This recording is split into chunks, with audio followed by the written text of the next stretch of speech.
Ok, vestibulandos, estamos de volta aqui com vocês, passou o Enem, nós estamos corrigindo aqui, né, nesses domingos aí posteriores do Enem, estamos corrigindo a prova do Enem, já que não deu para resolver tudo num domingo só, mas estamos aqui com a correção da prova do Enem 2014. E lembrando que após esses domingos aqui, essas correções, nós continuaremos com vocês, final do ano, início do ano, que temos aí o NP, Medicina, temos aí o vestibular das estaduais, da UERN, vestibular da Unicamp, né, vários, cada vez aumentando aí o número de inscritos, né, o Enem aí mais uma vez está correndo aí, parece que houve vazamento da questão de redação. O governo tem tanta coisa para se meter, um vestibular que já era bem feito aí em todo o país, aí inventam esse Enem que já vem lá desde 2000, desde o tempo da FHC, agora é modismo aí todo mundo aplicar esse Enem, aí sempre tem esse falha, não, gasta não sei quanto em correção, dinheiro em divulgação, poderia ser implicado, ajustado em outros termos de educação, terminam fazendo esse Enem enorme num país desse, né, com a filosofia corrupta, infelizmente aí termina sempre havendo esses escândalos, e quem mais são prejudicados são aqueles jovens, não a gente, mas o jovem que está fazendo vestibular, que chega lá, aí vê uma questão que mandaram pela manhã antes da prova, 2 horas antes, a mesma foto no celular, ele que está concorrendo já não leva a sério, né? Já fica o emocional, já cai ali porque vê que já tem alguém sendo beneficiado, porque conhece alguém, porque tem fontes, então isso não é correto. Eu prefiro o vestibular como era antes, e o Enem como era antes mesmo, desde o início, que se via mais como fazia quem queria, se via as questões bem elaborada, muito bem trabalhada, poucas questões, que se via até como plano de aula para os alunos. Hoje eu tenho até pena dos alunos que entram para fazer 90 questões por dia de todas as disciplinas, geografia, história, matemática, ou física, química, num dia só, matemática e portuguesa no outro dia, 90 questões grandes, por mais que sejam, ele leva mais 4 horas, 4 horas e meia, quando dá tempo. Então eu acho que foi uma grande falha aí mexer nesse vestibular, além de tirar a história do Rio Grande do Norte, geografia do Rio Grande do Norte, além de perder as questões, porque a UFRN fazia suas questões, a UFMG fazia, então nós tínhamos várias questões a mais que servia para nosso plano de aula, pegar de toda a universidade. E se algum aluno do sul do país quisesse fazer no Rio Grande do Norte, fazia, era só vir para aqui e se inscrever na UFRN. Agora o que não pode é como está hoje, que eles fazem lá todas e escolhe para onde vai, para onde é que vai as notas, então vai o contrário do que é aí o programa Mais Médico. Enquanto o Mais Médico quer trazer médico para as regiões mais distantes, o vestibular está trazendo o pessoal do sul do país, tomando as vagas aí de 70% a 60% aí dos vestibulares, onde fizeram estudo, Recife, Juiz de Fora, quase 90%, é o pessoal do sul, Recife, quase 70%, só olhar aí as matérias no YouTube, tomando as vagas de medicina, e esse povo ou volta um ano depois, no próximo Enem, que faz de novo, passa e deixa aqui uma vaga na universidade para tentar aí ser ocupada por outras formas, ou termina aqui e volta para o seu estado. Então aí é que vai, né, principalmente os cursos de medicina que estão sendo esses vestibulandos do sul do país, sudeste, até por uma questão de cultura, muito mais tempo, consegue tomar mais essas vagas e terminando e voltando, aí é que nós vamos ter deficiência de médico. Então, eu acho que o vestibular deveria ser como era antes, cada vestibular não tinha esses escândalos, não tinha essas notícias, gastava-se bem menos em propaganda e tudo, e esse dinheiro podia ser colocado para melhoria de salário de professores, para melhoria de sala de aula, de equipamento, né, toda essa parte pedagógica, mas infelizmente o Brasil é isso aí, no que tem tanta coisa para o governo fazer, foi se meter logo na educação, e está aí, sempre ocorrendo aí problemas, ok? Então vamos, depois a gente fala mais sobre isso, faz um debate aqui, mostra até por que as questões estão até caindo, até porque não tem tempo para tantas questões, ela ser mais estudada, ser trabalhada, nem discursiva tem mais questões, é tudo de marcar, eu acho que não qualifica aquele que estuda melhor. Então vamos para a questão de número 52 da prova amarela. Nós estamos resolvendo o Enem 2014 aqui para vocês. Alguns sistemas de segurança incluem detectores de movimento.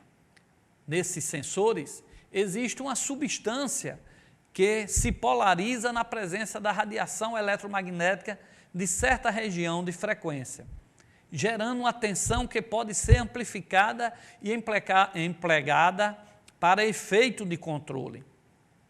Quando a pessoa se aproxima do sistema, a radiação emitida pelo seu corpo é detectada por esse tipo de sensor. A radiação captada por esse detector encontra na região de frequência de Então é para cá, para cá, para cá, vestibulando, vocês que acompanharam. Por coincidência, nossa última aula aqui, antes do Enem, foi só sobre ondas eletromagnéticas. Eu acredito que da prova de física tinha aí quase próximo da metade questões que envolviam ondas eletromagnéticas. Então aquele nosso aulão foi muito importante, e lembrando que nós estamos todos os domingos, de 21 horas, 22 horas, ao vivo aqui na telinha da TV União, ok? Então, o que é que acontece? Por que aqueles sensores, você fecha a loja, você sai, fecha a sua loja, se alguém pular, existe um sensor que detecta a presença lá do ladrão e dispara um alarme. Por que isso acontece? Porque aqueles sensores que lá estão, tá? Quando um ladrão pula, todo o ser humano, nós temos cargas elétricas, e como nós dizemos aqui na aula antes do Enem, toda a carga elétrica em movimento cria uma onda eletromagnética. Então, nós criamos ondas eletromagnéticas. A própria luz da nossa casa, essa luz que está iluminando aqui, o elétron está lá no átomo, na eletrosfera, quando você liga o interruptor, ele ganha energia elétrica. Quando ele ganha energia elétrica, ele pula para a camada mais afastada, ao mesmo tempo ele retorna para uma camada menor, para a sua camada de origem, e quando ele retorna, ele emite uma onda, porque é uma carga em movimento. Essa onda é a luz que chega na gente, ok? Então, o nosso corpo possui cargas, nós também emitimos ondas eletromagnéticas. Só que a gente não ilumina, nós não servimos como lanterna, porque quando Deus fez a vida, o ser humano, essa onda girada é numa frequência que a gente não consegue ver. A carga se movimenta, mas não é numa frequência visível. Se a gente pudesse alterar o movimento da nossa carga, então a gente ia servir de um refletor, nós iríamos iluminar algo, porque a nossa onda que sai aqui não está na faixa do visível, mas se a gente acelerar a nossa carga, ela ficaria no visível. Então, de tal forma que quando o ladrão pula, ele está emitindo onda. Se tem um receptor que absorve essa onda, que funciona com essa frequência, ele vai disparar o alarme, tá certo? E esse tipo de onda que a gente emite, tá? É o que a gente chama, vamos olhar lá opções no Enem, ó. A radiação captada por esse detector encontra na região de luz visível. O ladrão é uma lanterna? Não. Ultravioleta. Ultravioleta, se um ladrão a gente lançasse as nossas cargas, fosse uma radiação ultravioleta, a gente mesmo matava a gente, tá certo? Porque as ondas ultravioleta têm uma energia muito forte e destruía a nossa célula. Infravermelho, isso daí, infravermelho, a energia emitida pelo ser humano é infravermelho. Por isso, quando um ladrão pula dentro de uma loja, ele dispara o alarme, porque a loja funciona exatamente na frequência do infravermelho. Então, voltando rapidamente à questão do Enem, alguns sistemas de segurança incluem detectores de movimento. Nesses sensores existe uma substância que se polariza na presença de radiação eletromagnética, ou seja, da onda que o ser humano emite, de certa região de frequência, gerando uma tensão que pode ser amplificada e empregada para efeito de controle. Quando uma pessoa se aproxima do sistema, a radiação emitida por seu corpo é detectada por esse tipo de sensor. Por isso, quando um ladrão pula, ele emite aquela onda e o sensor detecta que esse ladrão está lá e dispara. A radiação captada por esse detector encontra-se na região do infravermelho. Então, correto aí seria a letra C, infravermelho. Ok? Vamos para mais uma questãozinha aí do Enem, a questão de número 53. Olha o que diz a questão de número 53. O estudo de compostos orgânicos permite aos analistas definir propriedades físicas e químicas responsáveis pela característica de cada substância descoberta. Um laboratório investiga moléculas quirais, cuja cadeia carbônica seja insaturada, heterogênea e ramificada. A fórmula que se enquadra nas características da molécula investigada é... Aí ele deu aqui as fórmulas e quer saber qual é a opção. Uma questão aí de química, nós falamos aqui nos nossos aulões, na parte de química orgânica, classificação de cadeia. Vai para cá, para cá, para cá, vai aparecer o nosso sitezinho, ó. São mais de 800 aulas gratuitas, serve aí para concurso, serve para quem o aluno está fazendo 8º ano, 9º ano, ensino médio e quer uma revisão, uma aulinha de física e química, tem lá, escolhe qual é o assunto, professor, tem todas as disciplinas, tem mais física e química comigo, o professor Luiz Carlos, mas tem outros professores também, alguns dos melhores de Natal, você pode lá olhar isso daí, ok? Então vamos voltar lá para a questão e vamos responder aí. Primeiro, voltando aqui rapidamente à questão, ele diz o seguinte, ó, O estudo de compostos orgânicos permite aos analistas definir propriedade física e química responsável pelas características de cada substância descoberta. Um laboratório investiga moléculas quirais, cuja cadeia carbônica seja insaturada, heterogênea e ramificada. Então, aqui o texto do Enem, para ficar melhor, poderia ser assim, ó, um laboratório investiga moléculas quirais que apresentam cadeias, no geral, não só a cadeia carbônica, mas no geral. Mas tudo bem, vamos para frente aqui, ele pediu a cadeia carbônica, seja insaturada, heterogênea e ramificada.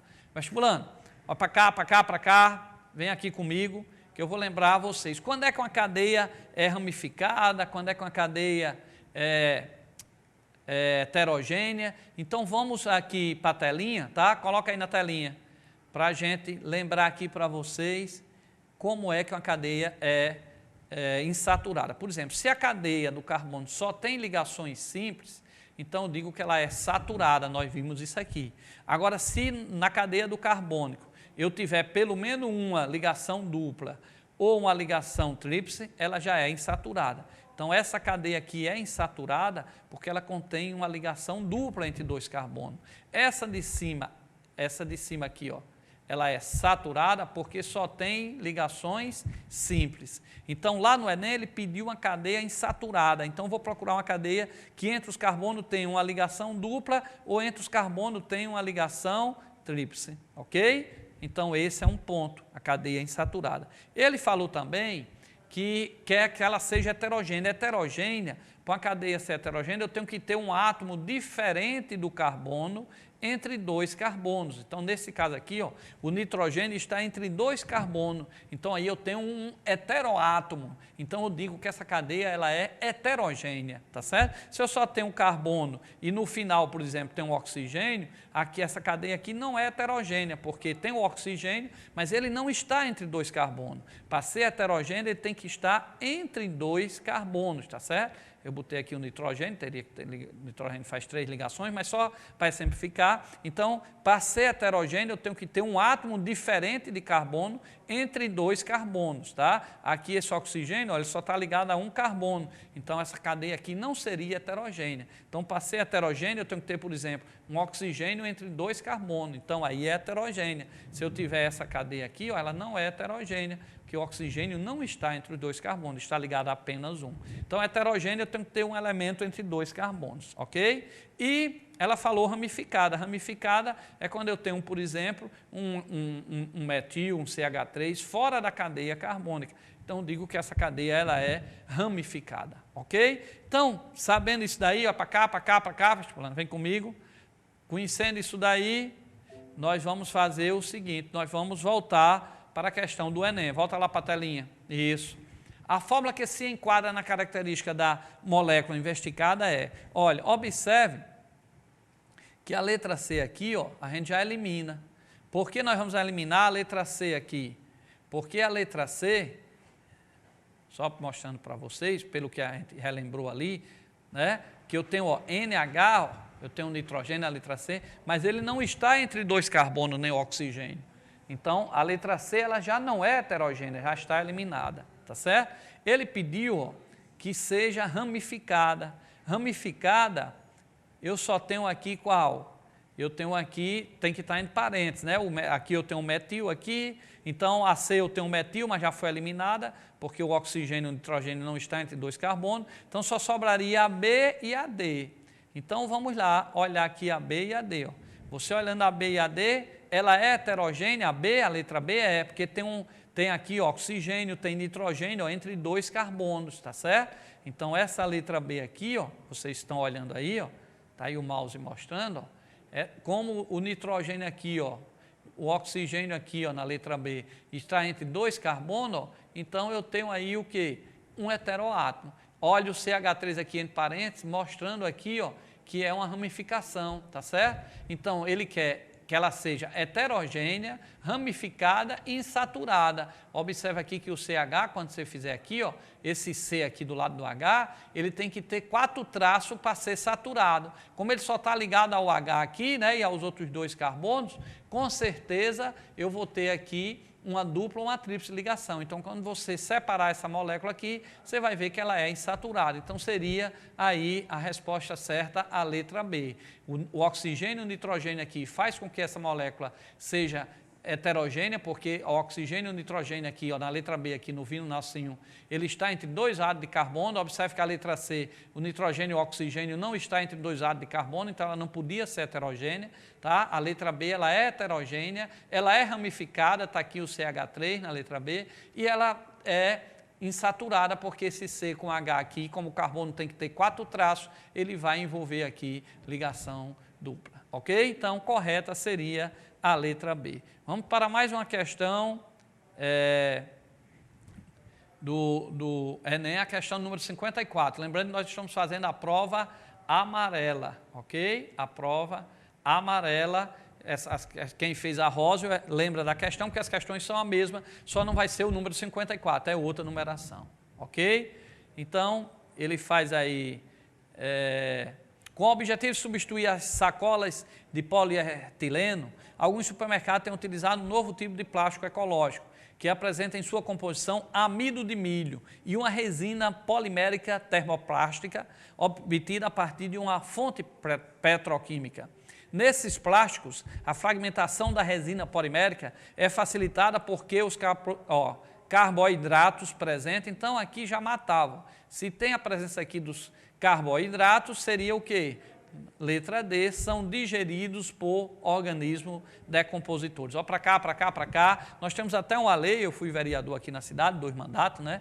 Nessa nós fomos bem votados, mas tem 11 vereadores lá com menos votos que a gente, devido àquele quociente, mas mesmo assim tem que respeitar a vontade do povo, né? E a gente agradece por ter tido 2 mandatos de vereador. E aqui eu criei, hoje é uma lei na cidade, entre outras leis que eu criei, em que todas as sacolas de plástico, aquelas sacolas de plástico do supermercado, antes era um plástico que jogava na natureza, levava 300 anos para se decompor. Hoje, com a lei que eu criei, são sacolas oxibiodegradáveis, que levam em torno de 180 dias, não passam 300 anos para ser decomposto. Então, hoje existe aí polímetros, outros tipos de plástico, e essa questão foi muito boa aí, que ele falou que essa sacola de plástico que estão substituindo, em Natal agora todas essas sacolas continuam sendo de plástico supermercado, mas você pode olhar que é sacolas oxibiodegradáveis, então ela se decompõe em menos tempo, é o mesmo plástico, você quase não percebe, mas mudou e foi uma lei nossa que eu tenho muita satisfação em ter colocado essa lei aqui na cidade do Natal, ok? Ter contribuído aí com o meio ambiente. E o que é que acontece? Aquelas sacolas, no caso dessa questão aqui que ele botou, existem carboidratos, né, lá presentes, ok? Então, se existem eles, lógico que eles vão ser digeridos por organismos decompositores. Então, essa questão era mais fácil e o aluno bastava lembrar um pouco da parte de decomposição, ok? Vamos para mais uma questão devido ao nosso tempo aqui, que já está acabando, senão a gente não termina nunca essa parte do Enem, ok? Vamos para mais uma questão. Acompanhe aí na telinha agora. Aí é a questão da prova amarela, questão número 58, ok? O potencial brasileiro para transformar lixo em energia permanece subutilizado. Apenas pequena parte dos resíduos brasileiros é utilizada para gerar energia. Contudo, bons exemplos são os aterros sanitários, que utilizam a principal fonte de energia ali produzida. Alguns aterros vendem crédito de carbono com base no mecanismo de desenvolvimento limpo, MDL, do protocolo de Kyoto.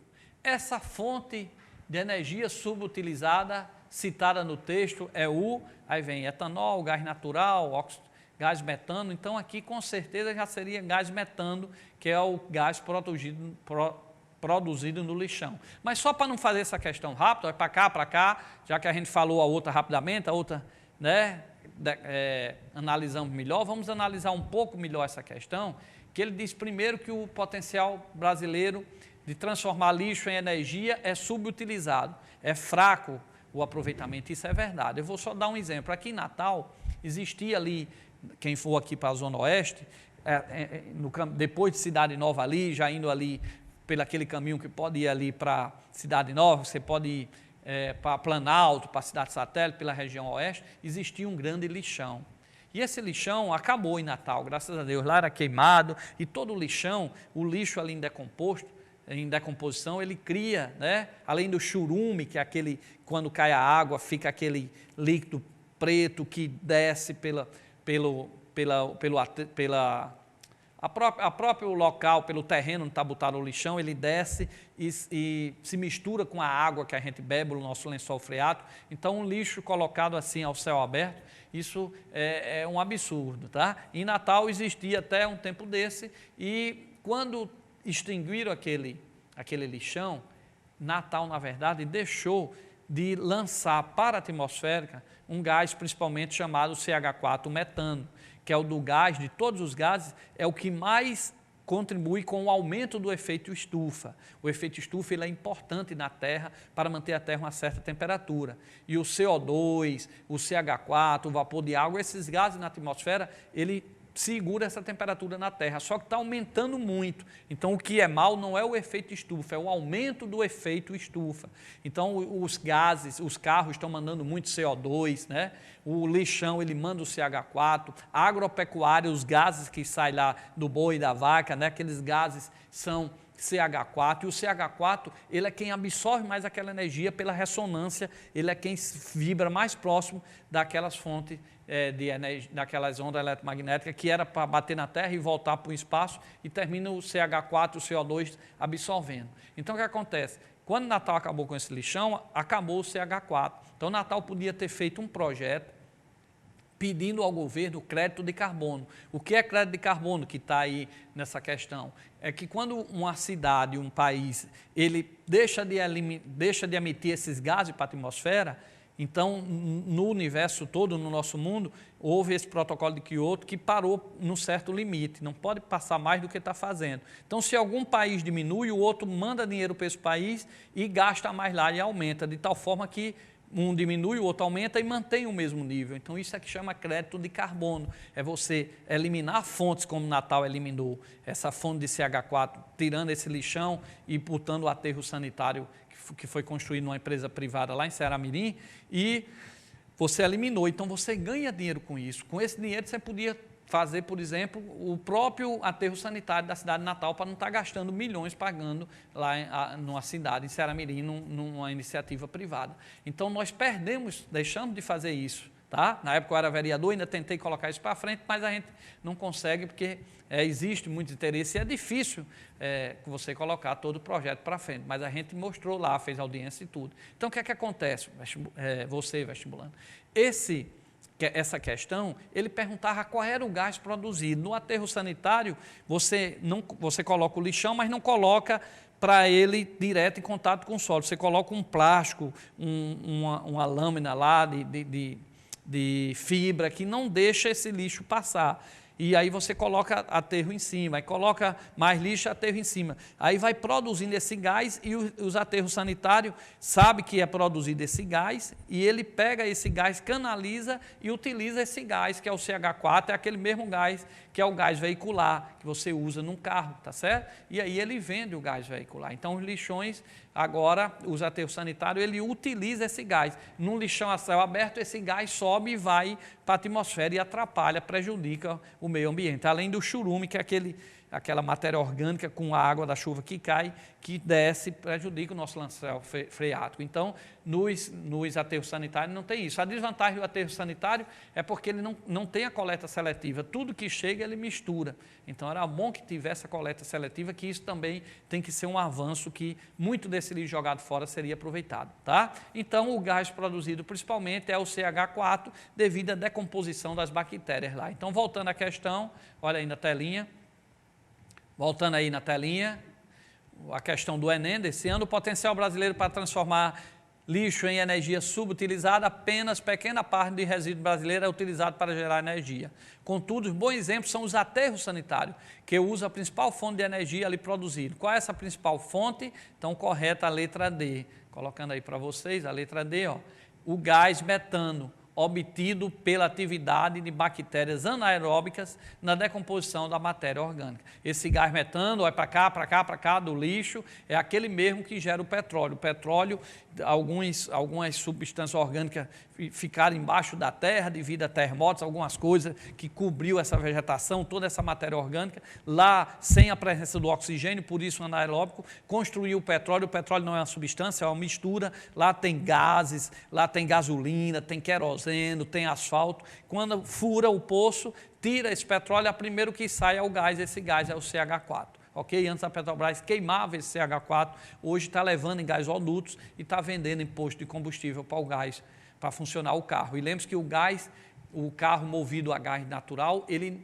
não é uma energia limpa, ele polui, que ele tem carbono, é CH4, mas polui menos que a gasolina é C6, C7, são 6, 7 mols de carbono, de gás carbono produzido. O CH4, ele polui menos, ok? Então, o correto aí seria a letra D, ok? Vamos para mais uma questão dessa parte aí de vestibular, que é a questão, dá uma olhadinha aí, ela é um pouco maior, mas é a questão de cálculo estequiométrico, tá certo? Na prova amarela é a questão número 59, tá? Então, vamos aí aumentar aqui um pouquinho, para o aluno ver melhor, a questão de número 59. Vamos lá. Foi a maior questão, envolvia cálculos. Grande fonte de emissão de gás dióxido de enxofre são as indústrias de extração de cobre e níquel, em decorrência da oxidação dos minérios sulfurados. Para evitar a liberação desses óxidos na atmosfera e a consequente formação da chuva ácida, o gás pode ser levado em um processo conhecido como dessulfurização, conforme mostrado na equação 1. Então, está aí a equação 1. Tem o gás aí no reagente SO2, ó, tá? Então, em presença do CaCO3, tá certo? Carbonato de cálcio, ele reage com o gás SO2 e dessa forma evita que esse gás SO2 suba para a atmosfera e lá juntando com a água, H2O, se transforme no ácido sulfuroso ou sulfúrico e volte para a Terra em forma de ácido. Isso é a chuva ácido. Então, tem que pegar esse ácido, esse gás SO2 e reagir, fazer ele desaparecer. Observe que ele estava aqui SO2 no reagente, ó. Ele estava aí SO2 no reagente, ó, tá? E no produto ele não existe mais, ó. Então, sumiu esse gás SO2. Por sua vez, o sulfito de cálcio formado pode ser oxidado com o auxílio do ar atmosférico para a obtenção do sulfato de cálcio, como mostrado na equação 2. Então, ó, ele pegou esse gás aqui em cima, ó, o SO2, está aqui o mouse passando, ó, tá? E ele pegou esse SO2, sumiu, senão ia formar a chuva ácida, transformou em CaSO3, sulfito de cálcio, depois pegou esse sulfito de cálcio na presença do ar, de O2, e transformou em sulfato de cálcio, tá certo? Aí ele deu as massas moleculares e fez a pergunta. Para um rendimento de 90% no processo, a massa de gás gasoso obtida em gramas por mols de gás retido é aproximadamente, então, a massa gasoso obtida em gramas por mol, tá, de gás retido. Então, olha só, 90% significa que quando você fizer o seu cálculo corresponde a 100%. Então, você tinha que fazer, lembrar de 90%. Quando você terminar seu cálculo, fazer a resposta que você achou está para 100%. Então, 90% vai estar para X. Então, olha para cá, para cá, para cá. Esse rendimento aí de 90% era que quando você terminasse seu cálculo estequiométrico, se você encontrasse, por exemplo, 200, então 200 está para 100%, 90% vai ser X. Isso é que a gente chama de rendimento, porque na prática, quando a gente faz no papel, a gente encontra que aquela reação vai dar tanto, mas na prática, quando você faz a reação, há perdas, tá certo? Como calor, como dissipação, e nunca dá o que a gente faz no papel. Aí se der um pouco menor, esse menor, por exemplo, se der a metade, é porque o rendimento é de 50%. Tá certo? Então, rendimento, nós falamos aqui nas nossas aulas, em cálculo estequiométrico, e aí no Enem ele botou 90%. Então, você teria que fazer seu cálculo e depois do cálculo, aquele valor seria para 100%, 90% seria X. Você teria que fazer uma regra de 3, levando em consideração esse rendimento, ok? Então, voltando aí à questão, ó, ele pergunta, considerando o rendimento de 90% do processo, a massa de gesso obtido em gramas por mol de gás retido é. Então, olha só as duas equações. Ele quer saber a massa a massa de Ca, a massa aqui, ó, de sulfato de cálcio, a massa de CaSO4 produzido, a partir de 1 mol do gás do SO2. Mas o SO2, ó, ele está lá na equação 1, está vendo aqui a equação 1, ó? Ele está na equação 1, e a massa do CaSO4 está na equação 2. Então, quando você tem um dado em uma equação e o pedido em outra equação, você vai ter que transformar essas equações, essas duas equações, numa só. Então, você teria que somar as duas aí e transformar numa só. É para cá, para cá, para cá. Nós já fizemos isso aqui, tá? Eu teria que somar as duas e transformar numa só. Aí sim é que eu iria fazer os cálculos estequiométricos. Então, essa questão deu um pouco mais de trabalho, porque ele deu o dado na equação 1 e pediu o composto da equação 2. Então, você não tem como fazer o dado em uma equação 1 e equação 2. Então, você tem que pegar essas duas equações, somar de tal forma que você vai obter uma só. Aí, quando você obter uma só, é que você vai fazer a regra de 3, ok? Nosso tempo está se acabando, tá? Mas nós vamos fazer o seguinte, nós vamos deixar isso resolvido, também vai aparecer aí o nosso blog para vocês, essa questão, nós já resolvemos, eu já deixei o gabarito.